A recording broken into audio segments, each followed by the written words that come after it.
Hello everyone. आज इस video में मैं आपके साथ कुछ information as to integrated case studies discuss करने जा रहा हूं।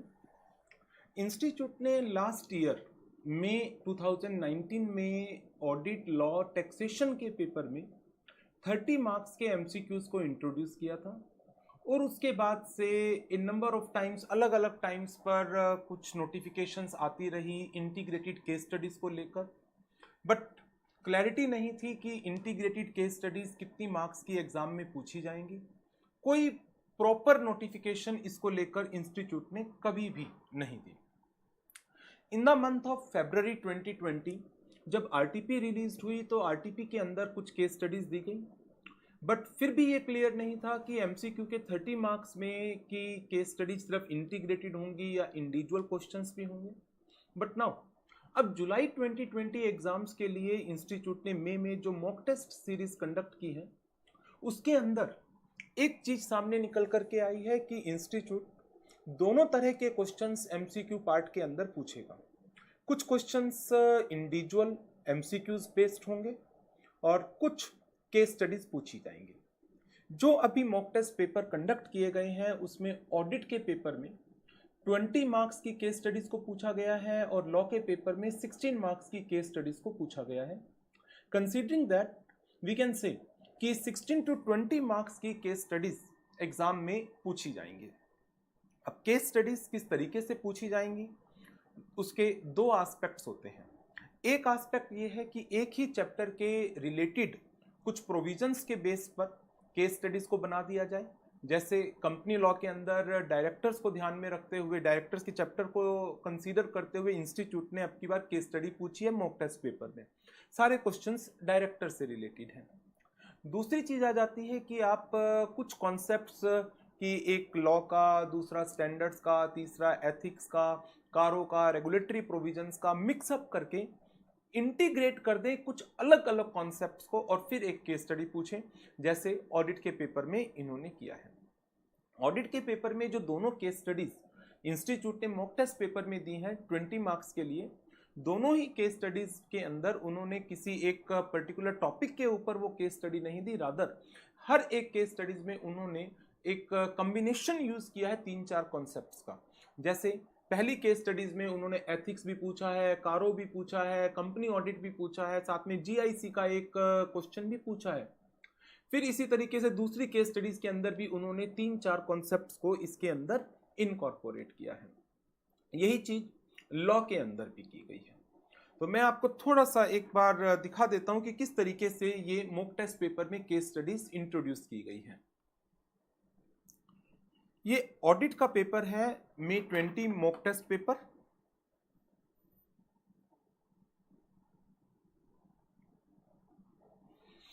इसके अंदर 1 to 10 पहले 10 क्वेश्चन 1 मार्क ईच है and thereafter 2 case studies for 20 marks has been asked. Question number 11 to 20 दो केस स्टडीज के हैं।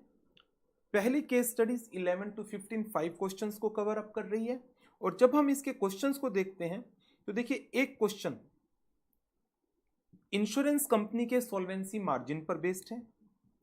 दूसरा क्वेश्चन शेयर होल्डर्स की objections in relation to the auditor है। तीसरा क्वेश्चन मिसकंडक्ट से रिलेटेड है चार्टर्ड अकाउंटेंट एक्ट के अंदर। फोर्थ क्वेश्चन कारो की एप्लीकेबिलिटी पर है। Fifth question again chartered accountant act पर बेस्ड है। तो एक ही केस स्टडीज में chartered accountant act, CARO, insurance company का सॉल्वेंसी मार्जिन का concept, general company audit blend किया गया है। फिर जब हम केस स्टडीज 2 पर चलते हैं तो वहां पर भी एक क्वेश्चन 164(2) की डिक्लेरेशन, सेकेंड क्वेश्चन ऑडिटर्स की duties in relation to the erosion of net worth, third question FEMA non compliances के ऊपर ऑडिटर्स की ड्यूटी, फोर्थ क्वेश्चन के अंदर कंसोलिडेटेड फाइनेंशियल स्टेटमेंट के ऊपर क्वेश्चन फ्रेम किया गया है एंड फिफ्थ क्वेश्चन में आईएफसी रिपोर्ट के ऊपर क्वेश्चन को फ्रेम किया गया है। दैट मीन्स जो 20 मार्क्स के क्वेश्चंस को फ्रेम किया गया है उन क्वेश्चंस को फ्रेम करते वक्त एक से ज्यादा कॉन्सेप्ट्स को यूज किया गया है। यही चीज जब हम लॉ के पेपर में देखते हैं तो लॉ के पेपर के अंदर जो फर्स्ट केस स्टडीज है 8 मार्क्स की, वो डायरेक्टर्स के ऊपर है, चारों के चारों क्वेश्चन। सेकंड केस स्टडीज भी जो है वो भी चारों के चारों क्वेश्चन उसके अंदर भी डायरेक्टर्स के बेस पर है। ये है डायरेक्टर्स कितना कंट्रीब्यूट कर पाएंगे to the political party. Second question small shareholders के ऊपर है। Fourth question remuneration, managerial remuneration के ऊपर है। और इसमें इंटरेस्टिंग एक चीज देखिए, जो क्वेश्चन नंबर 3 है, ये कंपनी इन कॉर्पोरेशन रूल्स 2014 के ऊपर है, जो इंटर के अंदर आप लोग पढ़ा करते थे, use of the word British India in the name of the company. So जब आप इन केस स्टडीज को कर रहे हैं तो आपको एक चीज का ध्यान रखना पड़ेगा कि इन केस स्टडीज के अंदर ना केवल फाइनल लेवल का मटेरियल, बल्कि इंटर के भी कुछ क्वेश्चंस इंस्टीट्यूट आपसे फ्रेम कर सकता है, considering these 2 mock test papers.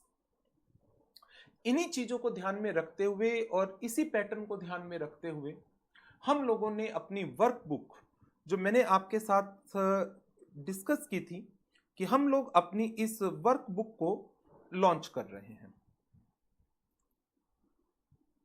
हमारी जो वर्कबुक जो हमने 2-3 दिन पहले अभी लॉन्च की है, ये इन्हीं इंटीग्रेटेड केस स्टडीज को ध्यान में रखते हुए बनाई गई है। Old as well as new दोनों सिलेबस के लिए ये काम करेगी। जिनका अटेम्प्ट जुलाई में है, नवंबर में है या उसके बाद है, प्रोवाइडेड आप लोगों अपनी सिलेबस कवर कर चुके हैं, क्योंकि ये सिर्फ प्रैक्टिस के पर्पस के लिए है। और आप प्रैक्टिस तभी कर पाएंगे जब आप लोग ऑलरेडी अपने सिलेबस को कवर कर चुके हैं, उनको रिवाइज कर चुके हैं।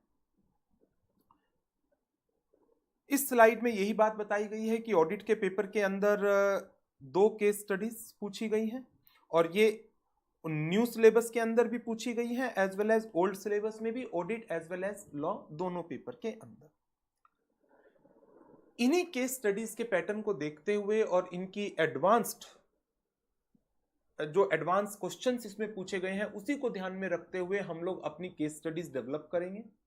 और दैट इज द रीजन कि हम इन केस स्टडीज को 1 शॉट में आप लोगों को प्रोवाइड नहीं कर सकते। तो क्योंकि इन केस स्टडीज के ऊपर बहुत काम करना पड़ेगा, और जब तक हम इंस्टीट्यूट की एक्सपेक्टेशंस के हिसाब से केस स्टडीज बनाकर आपको नहीं देंगे, तब तक फिर इन केस स्टडीज की प्रैक्टिस का कोई फायदा नहीं है। दैट इज द रीजन हम इन केस स्टडीज को आपको एक फेज्ड मैनर में प्रोवाइड करेंगे। बाय 31 ऑफ मई 40 केस स्टडीज हम आप लोगों को देंगे, एंड ये केस स्टडीज 25 ऑफ मई से आप लोगों को अवेलेबल होना शुरू हो जाएगी। And we will try our level best कि हाँ, हम इसी शेड्यूल की अकॉर्डिंगली आप लोगों को केस स्टडी दें। नेक्स्ट 10 डेज में 20 एंड सो ऑन। इस तरीके से हमारी कोशिश है कि बाय 30th ऑफ जून हम आप लोगों को 100 केस स्टडीज उसी लेवल को ध्यान में रखते हुए जो इंस्टीट्यूट ने अपने मॉक टेस्ट पेपर के अंदर पूछा है, हम इन केस स्टडीज को आप लोगों को प्रोवाइड करेंगे। ये केस स्टडीज हार्ड बुक की फॉर्म में हम लोग आप लोगों को प्रोवाइड नहीं कर पाएंगे। द रीजन बीइंग, क्योंकि हम इन केस स्टडीज को टाइम टू टाइम डेवलप करेंगे, चेंज इनके कॉन्सेप्ट्स को और ज्यादा एडवांस करेंगे, तो इन केस स्टडीज के अंदर हमें रेगुलर फ्रीक्वेंट चेंजेस की जरूरत है। And that is the reason कि हम हार्ड बुक की फॉर्म में प्रोवाइड करके वो चेंजेस नहीं कर पाएंगे यदि हम आपको ये बुक हार्ड फॉर्म में दे देंगे। सो वी हैव डिसाइडेड कि ये बुक हम एक डिजिटल फॉर्म के अंदर रखेंगे, बिकॉज इसके अंदर किसी तरह की कोई कॉन्सेप्ट लर्निंग तो है नहीं। आपको सिर्फ प्रैक्टिस करनी है और एक अपना लेवल चेक करना है नॉलेज का, कि आपने जो कॉन्सेप्ट पढ़े हैं आप उन कॉन्सेप्ट्स की अकॉर्डिंग इन केस स्टडीज को सॉल्व कर पा रहे हैं या नहीं। हाँ, वेयर एवर जहां पर भी आपको लगता है कि हाँ ये कोई नया कॉन्सेप्ट आया है जिसको मैंने पहले छोड़ दिया था, आप उस कॉन्सेप्ट को देखकर रिवाइज कर लो।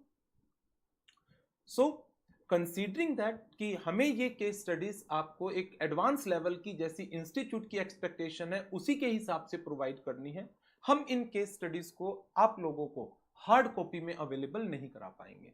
अब आप कहें कि जून के बाद प्रोवाइड कर देना, हमारा एक कंटिन्यूअस एफर्ट्स रहेगा इन केस स्टडीज को फर्दर डेवलप करने में। और कोशिश ये होगी कि हमने टारगेट 100 का लिया है, हम उसके बाद भी कंटिन्यूअसली इन केस स्टडीज के ऊपर काम करते रहें और ज़्यादा से ज़्यादा केस स्टडीज आप लोगों को प्रोवाइड करते रहें। लेकिन यदि हार्ड बुक की फॉर्म में हम काम करते तो हमारा एक दायरा लिमिटेड हो जाता, जो हम नहीं चाह रहे थे। दैट इज द रीजन हम इस बुक को सॉफ्ट फॉर्म के अंदर लॉन्च कर रहे हैं। ये बुक जिस तरह से आपके वीडियो चलते हैं पेन ड्राइव, गूगल ड्राइव में, कंटेंट ब्राउजर के ऊपर ही ये बुक भी चलेगी with the help of serial की। डिजिटल एनक्रिप्टेड फॉर्म में होगी, प्रिंट नहीं ले पाएंगे आप, क्योंकि अदरवाइज हमें पायरेसी को भी तो साइमल्टेनियसली इंश्योर करना है कि कंटेंट हमारा लीक ना हो। वैलिडिटी 2 मंथ्स के लिए रहेगी, सिंगल लैपटॉप के ऊपर चलेगी। ये तो जनरल जो भी कंटेंट ब्राउजर की टर्म्स एंड कंडीशंस है ये तो आपको पता ही है सारी। कंसीडरिंग द कॉस्ट इन्वॉल्व, जो स्टाफ की कॉस्ट है, डेवलपमेंट की कॉस्ट है, टेक्नोलॉजी की कॉस्ट है, एनक्रिप्शन की कॉस्ट है, उन चीज़ों को ध्यान में रखते हुए हमने अपनी तरफ से इसके प्राइस को एक नॉमिनल लेवल के ऊपर रखा है। और एक चीज़ इसके साथ और कि जो क्विक रिवीजन चार्ट बुक है, लास्ट ईयर टाइम तो हमने उसका रिप्रिंट निकाला था, बट दिस टाइम जो उसका लेटेस्ट एडिशन जून में रिलीज होने वाला है, जिसके अंदर कुछ नए चार्ट्स भी मैं इनकॉर्पोरेट कर रहा हूं, वो चार्ट बुक की एक्सेस भी हम आप लोगों को इसी के अंदर प्रोवाइड करेंगे। जो 4th एडिशन है क्विक रिवीजन चार्ट बुक का, उसका भी एनक्रिप्टेड वर्जन आपको के लिए मिलेगा। नाउ एक और मेन चीज कि काफी स्टूडेंट्स का ये डाउट था कि सर क्या ये आपकी वेबसाइट पर अवेलेबल नहीं होंगे ऑर्डर के लिए? नहीं बेटा, नहीं। हम अपने आप को, मैं प्लस मेरा स्टाफ, मैं चाहता हूं कि हम कंटेंट के ऊपर ज्यादा काम करें, बेटर क्वालिटी का कंटेंट आप लोगों को प्रोवाइड कर सके। सो मैं अपने आप को बहुत सारी चीजों के अंदर खुद ऑक्युपाई नहीं करना चाहता, ना मैं अपने स्टाफ को ऑक्युपाई करना चाहता। दैट इज द रीजन हमने इस चीज के लिए टाई अप किया है। रिक्वेस्ट की थी हमने कॉन्फ्रेंजा में मयंक सर से, स्मार्ट लर्निंग में विराज से, कि वो यदि हमारे इस प्रोडक्ट को लॉन्च करने में हमें मदद कर सकें, सो दैट हम स्टूडेंट्स की जो रिक्वायरमेंट है इंटीग्रेटेड केस स्टडीज की वो फुलफिल कर सकें। तो मैं उनका भी बड़ा थैंकफुल हूं कि उन्होंने हमारी रिक्वेस्ट को एक्सेप्ट किया। तो हमारे जो ऑर्डर्स हैं वो आप कॉन्फ्रेंजा की वेबसाइट पर, स्मार्ट लर्निंग की वेबसाइट पर प्लेस कर सकते हैं। इसके अलावा और टेक्निकल को लेकर या किसी भी और चीज को लेकर कोई इंफॉर्मेशन आपको चाहिए तो वो आप इन नंबर पर, जो स्मार्ट लर्निंग के नंबर हैं या कॉन्फ्रेंजा के नंबर हैं, इन पर आप उनको कांटेक्ट कर सकते हैं। नाउ इसके अलावा एक और चीज मैं थोड़ा सा आपको इसका एक डेमो और दिखा देता हूं कि किस तरीके से आप इसको कंटेंट ब्राउजर के ऊपर देख सकते हैं।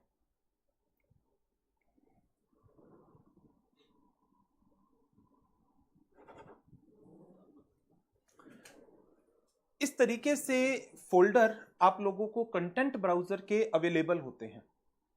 इसमें एक पीडीएफ व्यू की फाइल अलग से होगी और 3 फोल्डर बने हुए होंगे, ऑडिट, इंटीग्रेटेड केस स्टडीज का, लॉ का and quick revision chart book का। कंटेंट ब्राउजर आप एक्टिवेट कर लेंगे जैसे आप सीरियल की से एक्टिवेट करते हैं क्लासेस को, और उसके बाद ये 3 फोल्डर आपके पास आ जाएंगे। ऑडिट की केस स्टडीज सीक्वेंस वाइज इसके अंदर आ जाएंगी, लॉ की केस स्टडीज सीक्वेंस वाइज इसके अंदर आ जाएंगी, और चार्ट्स जो ऑडिट के हैं वो चैप्टर वाइज इसके अंदर हम आप लोगों को अवेलेबल करा देंगे। नाउ जब भी आप किसी भी केस स्टडीज को क्लिक करेंगे तो आपके पास एक स्क्रीन आ जाएगी और उस स्क्रीन के अंदर केस स्टडीज चल रही होगी।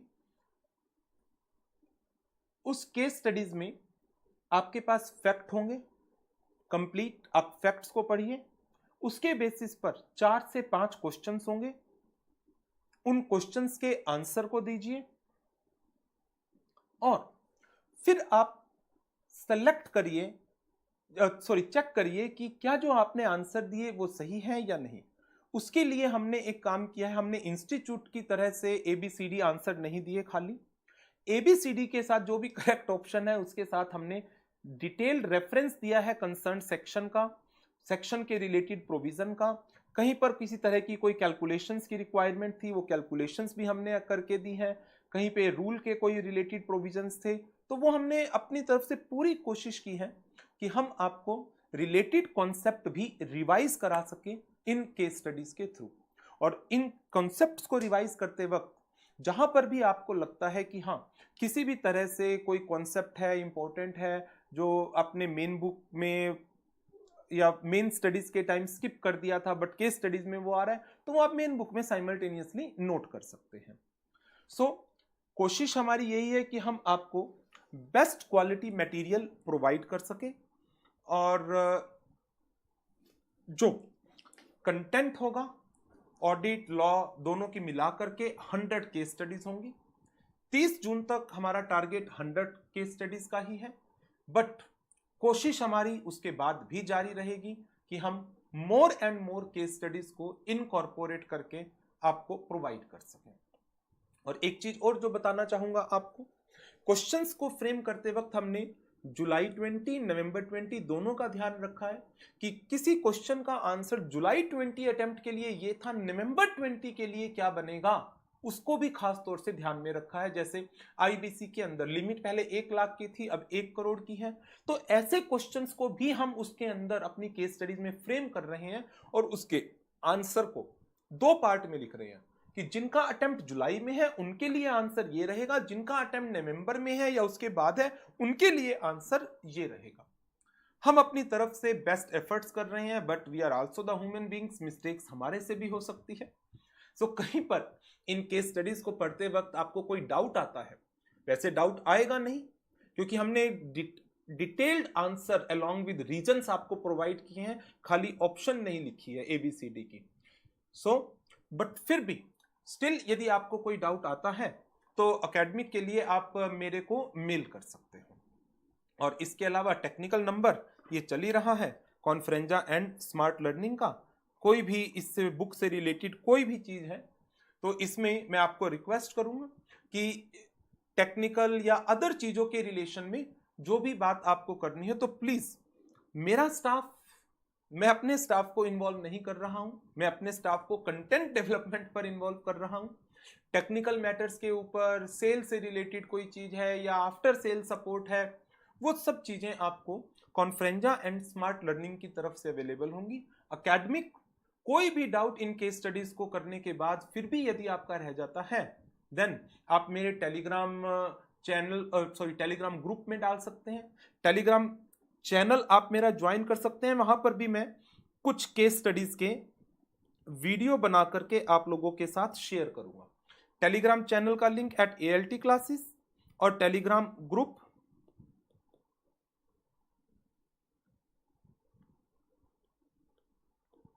पंकज गर्ग क्लासेस, वो आप ज्वाइन कर सकते हैं और वहां पर इन क्वेश्चंस को हम लोग डिस्कस भी कर लेंगे।